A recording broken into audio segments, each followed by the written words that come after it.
जय अपने घूमने फिरने के शौक को पूरा करने के लिए गाइड बन गया था। उसने इतिहास ऑनर से ग्रेजुएशन किया था। उसके पास अपने पुरखों की खूब सारी दौलत थी। जय के पिता एक किसान थे। पूरे इलाके में सबसे ज़्यादा ज़मीन उन्हीं के पास थी। उन्होंने खेत की देखभाल के लिए नौकर रखे हुए थे। जय 3 बहनों में अकेला भाई था। तीनों बहनों की नामी खानदान में शादी हुई थी।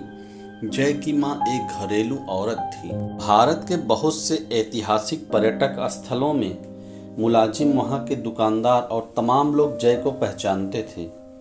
इस बार जय गाइड के रूप में बोधगया गया हुआ था। विदेशी पर्यटकों में उसकी मुलाकात जूलियट और उसकी माँ से हुई। जूलियट की उम्र 19 साल की थी। वह अपनी माँ के साथ ताजमहल देखने आई थी। जूलियट और उसकी माँ को जय की जानकारी देने का तरीका बहुत पसंद आया, इसलिए उन्होंने उसे अपने पर्सनल गाइड बना लिया। पहली ही नज़र में जूलियट को जय का कसरती बदन भा गया और वह उसके तीखे नैन नक्श पर फिदा हो गई। जय दोपहर के भोजन के लिए भारतीय व्यंजन खिलाने के लिए उन्हें एक होटल में ले गया।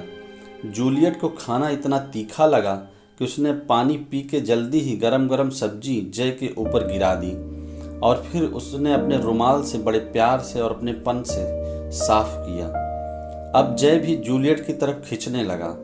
जूलियट और उसकी माँ की ताजमहल देखने की बहुत इच्छा थी। जय का गांव आगरा में ताजमहल के पास ही था। बोधगया और एयरपोर्ट के रास्ते के बीच में बड़ी नदी पड़ती थी। बारिश की वजह से नदी अपने उफान पर थी। जय के बार बार मना करने के बावजूद नाविक ने ज़्यादा मुसाफिर अपनी नाव में बिठा लिए। नाव बीच नदी में जाकर अपना कंट्रोल खोने लगी और नदी में पलट गई। इस वजह से बहुत से लोगों की जानें चली गईं। इस भयानक हादसे का जूलियट की माँ पर बहुत बुरा असर पड़ा और उन्होंने उसी समय अपने देश लौटने का फैसला ले लिया। पर इस हादसे के बाद जय जूलियट की निगाह में उसका असली हीरो बन गया। वह उसे मन ही मन अपना सब कुछ मानने लगी और उसकी दीवानी हो गई। पर माँ की जिद के आगे झुककर जूलियट को वापस अपने देश लौटना पड़ा। पर उसने अपने घर लौटने के बाद भी जूलियट दिन में एक बार जय को फ़ोन जरूर करती थी। एक रात जय अपने छत पर बैठा हुआ था। गुलाबी मौसम था। जय की छत पर गमलों में फूलों के पौधे लगे हुए थे। उन फूलों की खुशबू चारों तरफ फैल रही थी। उसी समय जूलियट का फ़ोन आ गया। उस दिन जय का सुबह से ही रोमांटिक था। वह फ़ोन पर जूलियट के बालों, होठों और रंग रूप की बहुत तारीफ करने लगा और फिर हिम्मत करके अपने प्यार का इजहार कर दिया। जूलियट तो प्यार के ये खूबसूरत शब्द सुनने के लिए कब से बेकरार थी। वह बिना सोचे समझे जय के प्रस्ताव को अपना लेती है। फिर उन दोनों के प्यार का सिलसिला फ़ोन पर शुरू हो जाता है। दोनों रोज़ाना फ़ोन पर घंटों बातें करते थे। उन्हीं दिनों एक बड़े घर के जय की शादी का रिश्ता आया। जय के ससुर ने जय के पिताजी से यह वादा किया कि जय की शादी के बाद वे आगरा शहर की 10,000 गज ज़मीन जय के नाम कर देंगे। जय जूलियट से प्यार करता था और उसी से शादी करना चाहता था, इसलिए उसने शादी से साफ इनकार कर दिया। इस बात से नाराज जय के पिताजी ने परिवार वालों को अपना घर छोड़ने की धमकी दी। इसलिए जय की माँ और तीनों बहनें बहुत घबरा गईं और उन्होंने जय पर दबाव डालकर उसे शादी करने के लिए मजबूर कर दिया।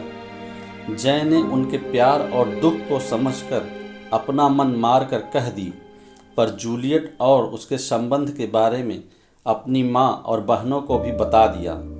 फिर फ़ोन करके जूलियट को अपने घर की सारी समस्या समझा दी।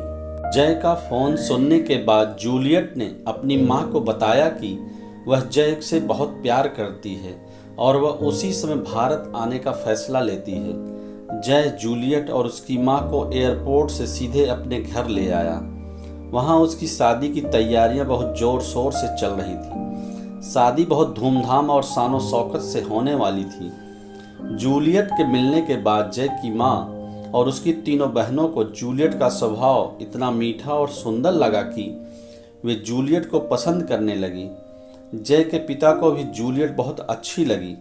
शादी के रीति रिवाज शुरू हो गए थे। जूलियट को हल्दी और गीतों की रस्म बहुत पसंद आई और वह उसकी आंखों से आंसू बह निकले, क्योंकि वह बार बार यही सोच रही थी कि काश वह जय की दुल्हन होती। शादी का दिन आ गया और जय की शादी भी हो गई। जूलियट की माँ को भारतीय शादी के रीति रिवाज और खान पान बहुत पसंद आया, पर उन्हें अपनी बेटी के दुख का एहसास भी था। उन्हें भी जय की बहुत पसंद था।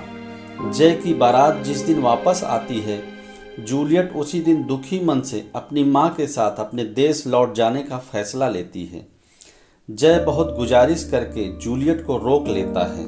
जय उनसे कहता है, मैं जिंदगी भर आप लोगों को भूल नहीं सकता। मेरे घर के दरवाजे आप लोगों के लिए हमेशा खुले रहेंगे।